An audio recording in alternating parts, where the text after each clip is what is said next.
Hello everyone, welcome to MJS defence academy. मेरा नाम है प्रशांत त्रिपाठी और मैं पढ़ाता हूं आपको केमिस्ट्री और biology for your CDS examination. बेटा, सीडीएस एग्जामिनेशन की इस पीवाईक्यू सीरीज में I welcome you all to your own channel CDS Jugaad से।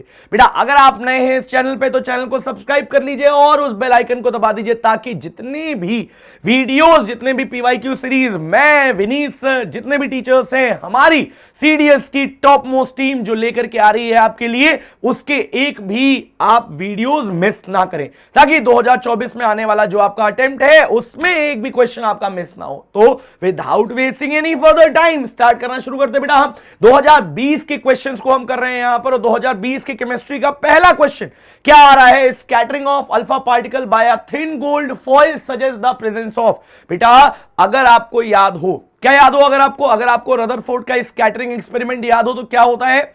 अल्फा रे को बम्बार्ड किया जाता है। अल्फा रे को बम्बार्ड किया जाता है तो हम क्या बोलते हैं? अल्फा रे इज पॉजिटिवली चार्ज। और बेटा, पॉजिटिवली चार्ज होती है तो आपको याद होगा कि तीन तरह से डिफ्लेक्शन होते हैं। तीन तरह से डिफ्लेक्शन, क्या डिफ्लेक्शन तो दो ही तरह से होते हैं, बट एक जो होता है वो स्ट्रेट निकल जाता है। जैसे अगर आप बोलेंगे तो तीन तरह की रेज आती है यहां पे। एक रे आएगी स्ट्रेट, एक रे आएगी थोड़ी डिफ्लेक्टेड, और एक कैसी आती है बेटा? जो बीच से आती है वो डायरेक्टली रिबाउंड कर जाती है, या हम बोलते हैं कि अपने पाथ को रिट्रेस कर लेती है। अब बेटा, अपने पाथ को रिट्रेस करती है तो हम सिंपल सी बात क्या बोलेंगे? भाई साहब, अगर ये पॉजिटिवली चार्ज है तो केवल और केवल पॉजिटिव से ही रिबाउंड करेगी। तो बेटा, अगर हम बोले यहां पर तो कुछ ना कुछ तो यहां पर पॉजिटिव पाया जाना चाहिए ना।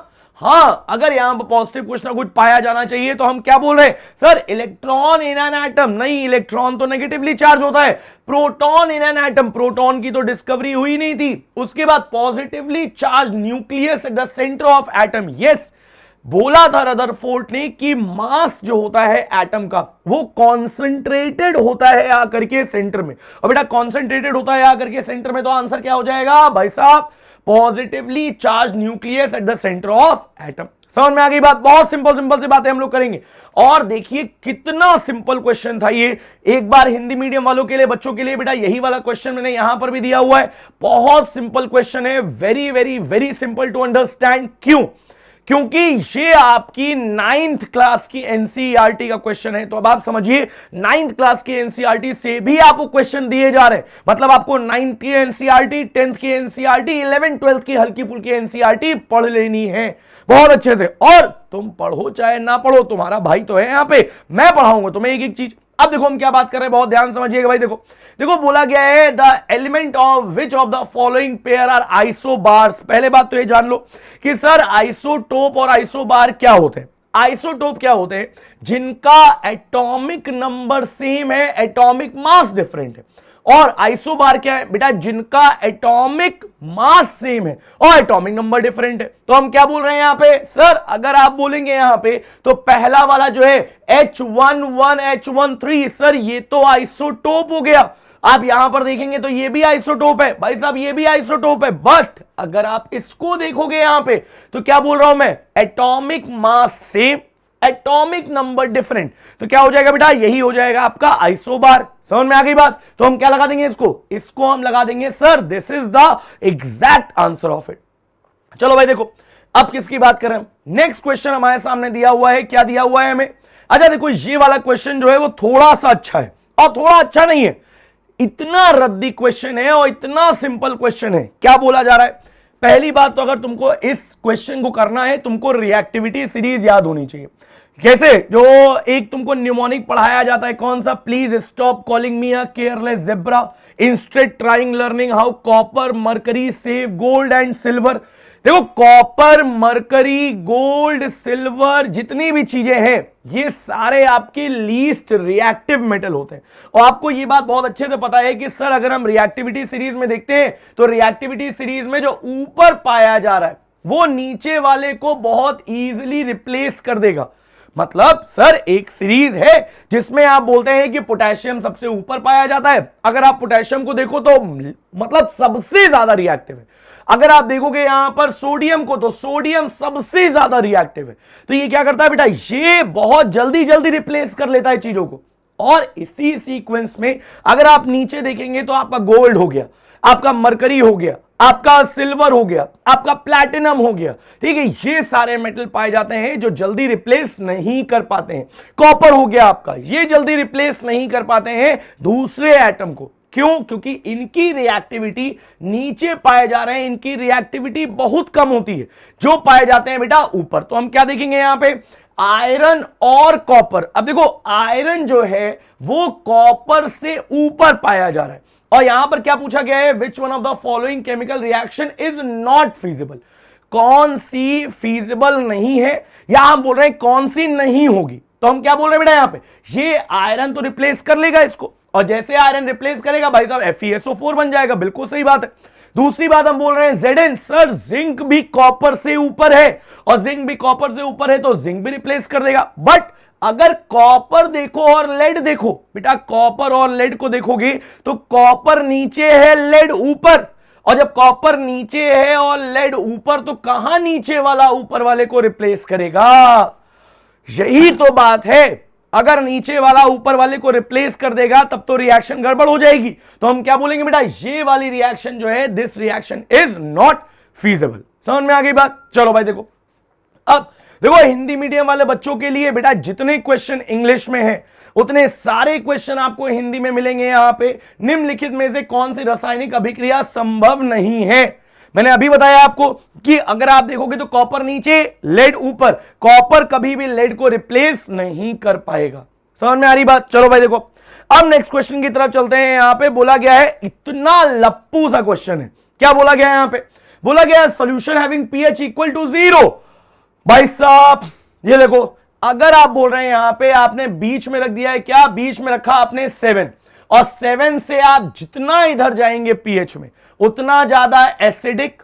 फिर से मैं बोल रहा हूं, अगर आप 7 से जितना इधर जाएंगे उतना ज्यादा बेसिक, मतलब 7 से 14 की तरफ आप जाएंगे तो ये मोस्ट बेसिक। और अगर आप 7 से 0 की तरफ आएंगे तो बेटा यहां पर 0 है, 0 की तरफ आएंगे तो ये क्या हो जाएगा? Most acidic.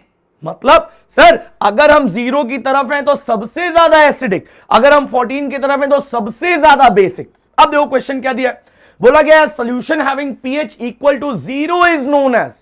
अगर किसी का pH इक्वल टू 0 है तो क्या हो जाएगा? Highly acidic. सीधे आंसर में ढूंढो कहां हाईली एसिडिक लिखा हुआ है। पहला है हाईली एल्कलाइन इन नेचर। बेटा एल्कलाइन जो होता है वो तो क्षारीय होता है, और क्षारीय होगा तो कहां आएगा? यहां पर आएगा, यहां तो होगा नहीं, तो ये वाला आंसर गलत। बोला गया है हाईली एसिडिक सॉल्यूशन, बस खत्म भाई साहब खत्म। ये देखो हाईली एसिडिक सॉल्यूशन हो गया। अब इसके बाद है वीकली एसिडिक सॉल्यूशन। नहीं, वीकली एसिडिक सॉल्यूशन कब होगा? जब बेटा इससे यहां पर पाया जाएगा। मतलब अगर आप देखोगे 6, या आप बोलोगे कि 6.5, या आप बोलोगे 6.8। बेटा माउथ का pH क्या होता है? जो सलाइवा है उसका pH होता है 6.8, तो हम बोलते हैं स्लाइटली एसिडिक।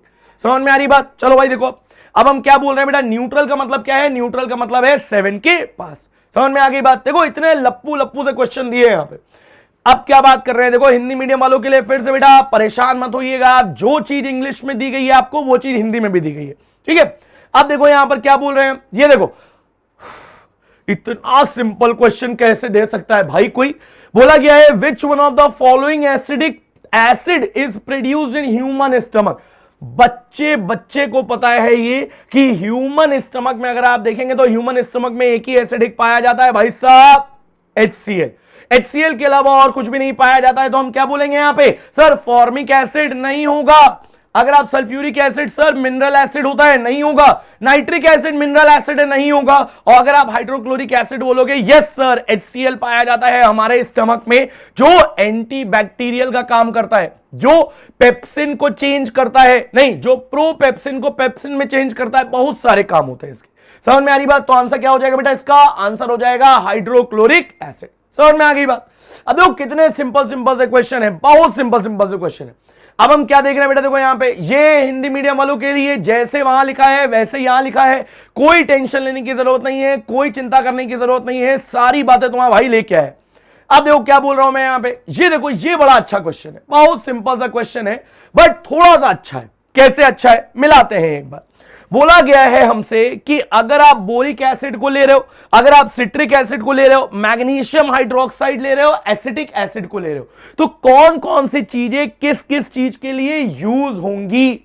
बेटा बहुत सिंपल सा है, मैं तुम्हें दे रहा हूं 1 मिनट का समय, तुम 1 मिनट का समय लो, तुम आराम से इस क्वेश्चन को देखो, आराम से इस क्वेश्चन को देखो, उसके बाद बताओ इसका क्या आंसर आएगा। मैं बोल रहा हूं यहां पर बोरिक एसिड है, सिट्रिक एसिड है, एंटीसेप्टिक है और फूड प्रिजर्वेटिव भी दिया है। भाई साहब मैग्नीशियम हाइड्रोक्साइड के लिए एंटासिड भी दिया हुआ है। जल्दी बताइए, स्पीड में बताइए बेटा क्या आएगा इसका आंसर, स्पीड में बताना पड़ेगा। देखो टाइम हमारे पास है नहीं ज्यादा, और जितना टाइम है उतने में जल्दी जल्दी तुम लोगों को करना पड़ेगा। जल्दी बताइए।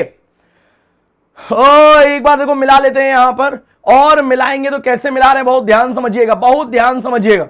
देखो ए वाला जो है उसके लिए क्या हो जाएगा बेटा, देखो बोरिक एसिड, आपको पता है बोरिक एसिड आप कहां यूज करते हो। देखो जो बोरिक एसिड होता है, आप कभी मेडिकल वगैरह में जाओगे, ठीक, या आप मेडिकल जो क्या बोलते हैं हॉस्पिटल वगैरह में, वहां पर बोरिक एसिड का बड़ा यूज किया जाता है एज अ एंटीसेप्टिक। तो हम क्या बोलेंगे बेटा, बोरिक एसिड जो होता है एज अ एंटीसेप्टिक यूज होता है।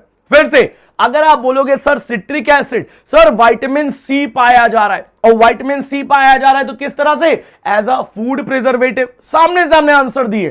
सर मैग्नीशियम हाइड्रोक्साइड, अरे मैग्नीशियम हाइड्रोक्साइड MgOH का होल ट्वाइस, और बेटा MgOH का whole twice it is milk of magnesia, और मिल्क ऑफ मैग्नीशिया यूज होता है पेट की जलन को सही करने के लिए, दैट इज एंटासिड।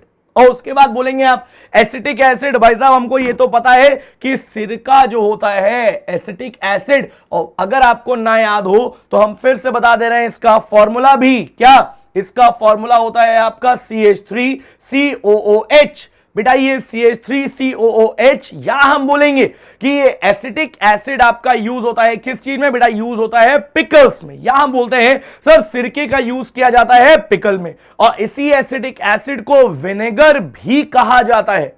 समझ में आ रही बात। चलो जल्दी जल्दी जल्दी इसको बताते जाइए और देख लेते हैं एक बार। ए वाले का 1 हो गया, बी वाले का 2 हो गया, 3 वाले का 3, मतलब 1 2 3 4 कहीं आंसर दिया है। देखो भाई देखो, चेक करो यहां पे, चेक करो जल्दी से, कहीं 1 2 3 4 दिया है, 1 2 3 4, खत्म, यही खत्म भैया, ये लो यही आंसर हो गया तुम्हारा ए वाला। समझ में आ रही बात। देखिए मैं फिर कह रहा हूं आपसे, क्वेश्चन आप सारे करते जाइए, बट बेटा जितने भी कॉन्सेप्ट हैं उतने कॉन्सेप्ट को नोट करते जाइएगा, उतने कॉन्सेप्ट आपके लिए, जितने भी कॉन्सेप्ट है, हो सकता है कि इसी से आपका डायरेक्टली उठा करके 2024 वाला पेपर आ जाए। या हम बोल रहे हैं अभी मैं आपको 4 साल 5 साल 10 साल के PYQ कराऊंगा जब, तो वो सारे PYQ जब आप करेंगे तो आपको एग्जाम का पैटर्न पता चलेगा किस तरह से पूछा जा रहा है। अब आप देखिए तो ये लप्पू लप्पू से क्वेश्चन है, और बेटा ये 10th क्लास के NCERT में दिए। आपको मैंने अभी बताया कि 9th क्लास की NCERT से क्वेश्चन आया है, आइसोटोप आइसोबार 9th क्लास से है। तो अब देखो किस लेवल पर जाकर के पूछा जा रहा है, या किस लेवल पर, कितना डीप या कितना सरफेस पर चीजें जो है वो पूछी जा रही हैं। समझ में आ रही बात। चलो भाई देखो, बट अब थोड़ा समझ लीजिएगा। देखो ये तो 2020 का पेपर है, बट अब थोड़ा सा लेवल बढ़ा है, और थोड़ा सा लेवल ही थोड़ा सा बढ़ा है, बहुत ज्यादा नहीं बढ़ा है, थोड़ा सा लेवल बढ़ा है।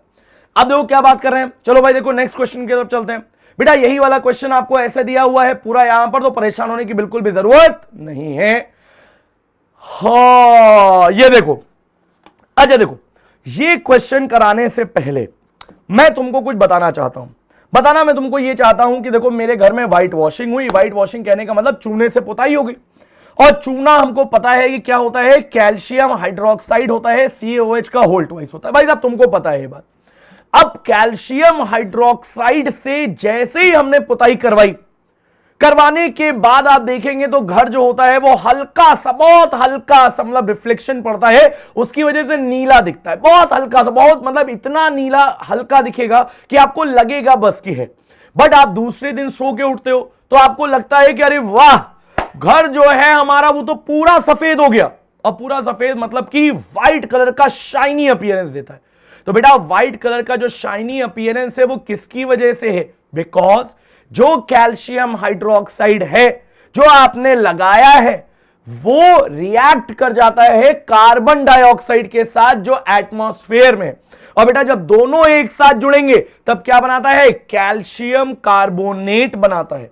और कैल्शियम कार्बोनेट क्या होता है बेटा, कैल्शियम कार्बोनेट इनसॉल्युबल होता है। समझ में आ रही बात? देखो एक बार तुम्हें मैं करके भी दिखा दे रहा हूं ये, वो बहुत ध्यान समझिएगा। हमने क्या बोला, सबसे पहले हमने बोला यहां पर कि सर आपने क्या लिया है, आपने लिया है यहां पर कैल्शियम ऑक्साइड। सबसे पहले आपने लिया यहां पर कैल्शियम ऑक्साइड, और इसको हम क्या बोलते हैं बेटा, इट इज क्विक लाइम।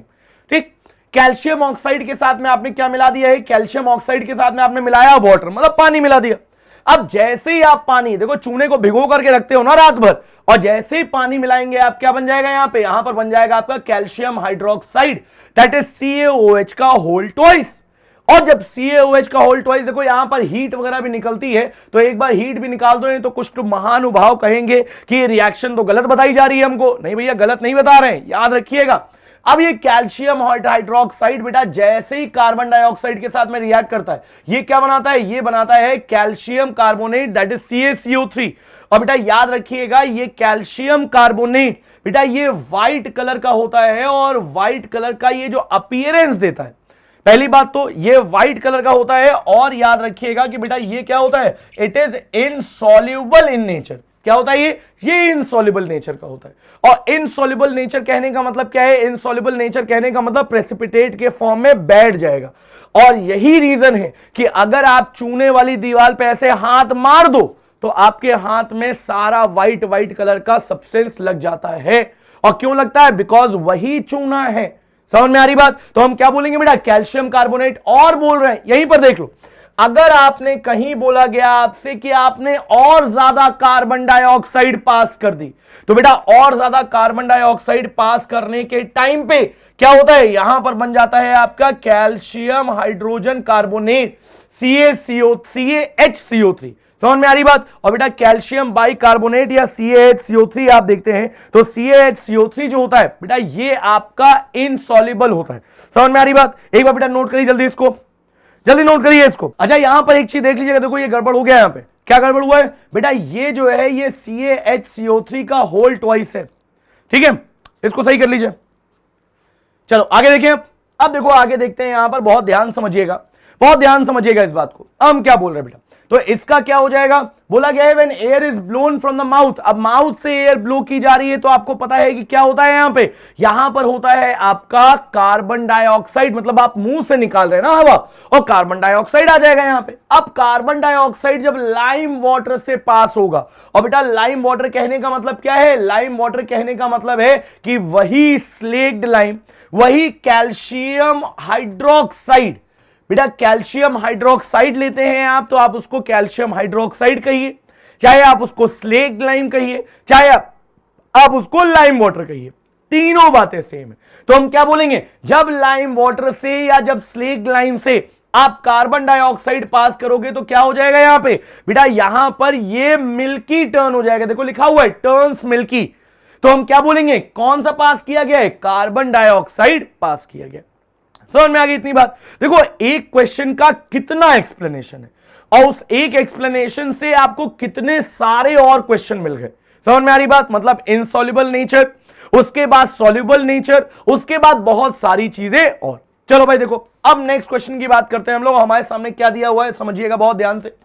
देखो नेक्स्ट क्वेश्चन हमारे सामने दिया हुआ है, ये देखो मैच द फॉलोइंग। फिर से हमको मैच द फॉलोइंग करना है यहां पे।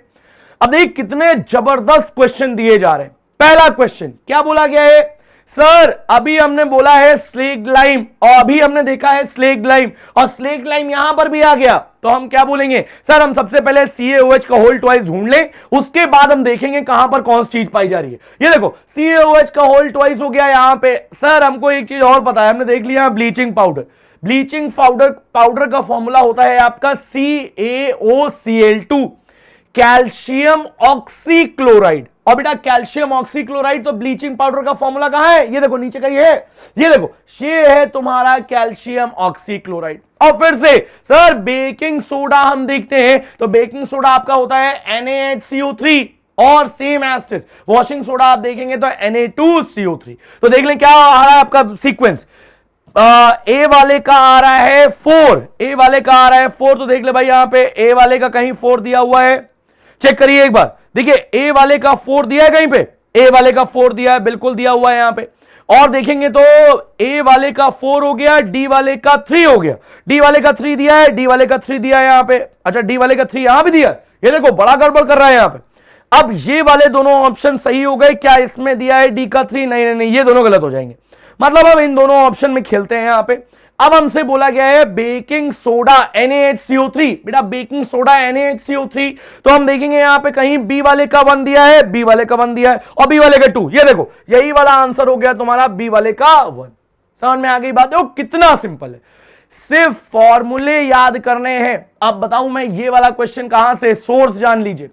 आप क्लास 10th की NCERT खोलिए और चैप्टर है एसिड बेसिस एंड सॉल्ट, और उसी वाले चैप्टर में आपको लास्ट में जाइए आप, तो आपको ये सारे क्वेश्चन मिल जाएंगे। समझ में आ रही बात? चलो भाई देखो, अब नेक्स्ट क्वेश्चन की तरफ चलते हैं हम लोग। और नेक्स्ट क्वेश्चन क्या दिया है मैं, देखो भाई बहुत ध्यान से, इसी का हिंदी वाला वर्जन यहां पे, और उसके बाद आ जाते हैं बेटा अब हम इस पे, किस पे आ जाते हैं सर? अगर आप बोलेंगे the number of water molecule associated with copper sulphate, sir हमको पता है, बताने की जरूरत नहीं है। कॉपर सल्फेट मतलब CuSO4, और CuSO4 डॉट क्या होता है बेटा 5H2O। क्या होता है? CuSO4.5H2O, जिसको हम कॉपर सल्फेट बोलते हैं। समझ में आ रही बात? बेटा कैल्शियम सल्फेट नहीं है, calcium sulphate is different, copper sulphate is different. तो CuSO4.5H2O। तो हम क्या देखेंगे बेटा यहां पर कितने मॉलिक्यूल हैं जो फॉर्म करते हैं क्रिस्टल, तो बेटा यहां पर फॉर्म करते हैं 5 मॉलिक्यूल। समझ में आ रही बात? और जो ये वाला 5H2O है बेटा, इसी को हम बोलते हैं वाटर ऑफ क्रिस्टलाइजेशन। समझ में आ गई बात? चलो भाई देखो, अब नेक्स्ट क्वेश्चन की बात करते हैं हम लोग। और नेक्स्ट क्वेश्चन हमारे सामने क्या आ गया है, ये देखो, क्या बात, बहुत बढ़िया क्वेश्चन आया हमारे सामने। सिल्वर आर्टिकल के बारे में बात की गई है। क्या बोला गया है? Silver article become black after some time when expose to air. देखिए याद रखिएगा, क्या याद रखना है आपको? बहुत सिंपल सी बात है, सिल्वर आर्टिकल ब्लैक हो जाता है जब हम देखते हैं यहां पर कि एयर में एक्सपोज किया जाता है। देखो बड़ी सिंपल सी बात है, एयर में जो भी सल्फर मौजूद होता है, बहुत सिंपल सी बात मैं बता रहा हूं और याद कर लो इस बात को, जो भी सल्फर मौजूद होता है उससे ये रिएक्ट करता है और लेयर बना देता है सल्फाइड की। किसकी बनाता है बेटा? सल्फाइड की लेयर। और सल्फाइड की लेयर जो होती है वही ब्लैक कोटिंग दिखाती है। तो चेक करो यहां पे कोई आंसर है? Silver get oxidise to silver oxide नहीं, silver react with moist carbon dioxide. Moist carbon dioxide कहने का मतलब क्या है?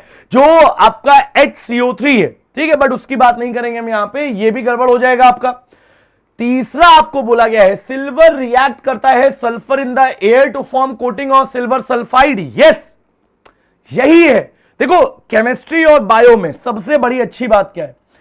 फैक्ट है और उसको याद कर लो और आराम से तुम्हारा निकल जाएगा। समझ में आ रही बात? मतलब कोई इसमें, हां कुछ जगह पे एक्सेप्शन दिख जाते हैं, बट मोस्टली आपको देखने को मिलेगा कि इतने सिंपल सिंपल से हैं कि आप बहुत इजीली कर सकते हैं इसको। चलो भाई देखो, तो ये क्या हो गया बेटा? इसका आंसर क्या आ जाएगा आपका? इसका आंसर आ जाएगा सी वाला। अब नेक्स्ट क्वेश्चन की तरफ बढ़ते हैं हम लोग, और नेक्स्ट क्वेश्चन की तरफ बढ़ते हैं तो ये देखिए 24 वाला क्वेश्चन क्या है? 24 वाला क्वेश्चन बड़ा सिंपल सा है आपका। अगर केल्विन को आप चेंज करेंगे डिग्री सेल्सियस में तो क्या करेंगे आप? अब देखो यहां पे केल्विन को डिग्री सेल्सियस में आप चेंज करते हैं तो केल्विन क्या है बेटा? केल्विन को डिग्री सेल्सियस में तो हम बोलेंगे -273, और अगर सेल्सियस को केल्विन में तो हम क्या बोलेंगे? +273। अब बहुत ध्यान समझिएगा दो बातें, अगर आप सेल्सियस को केल्विन में चेंज कर रहे हैं तो बेटा हम क्या कर रहे हैं? हम +273 कर रहे हैं। और यहां पर आपने x को क्या लिया है? x को आपने लिया है केल्विन, और आपने y को क्या लिया है? y को आपने लिया है यहां पे डिग्री सेल्सियस। तो बेटा बड़ा सिंपल सा आंसर हो जाएगा, क्या? आप +273 कर दो, आपका आंसर आ जाएगा। समझ में आ गई बात? तो भाई देखिए यहां तक आपके 2020 के सारे जितने भी पेपर 1 में आए हुए क्वेश्चन हैं बेटा, वो पेपर 1 में आए हुए क्वेश्चन हमने सारे देख लिए।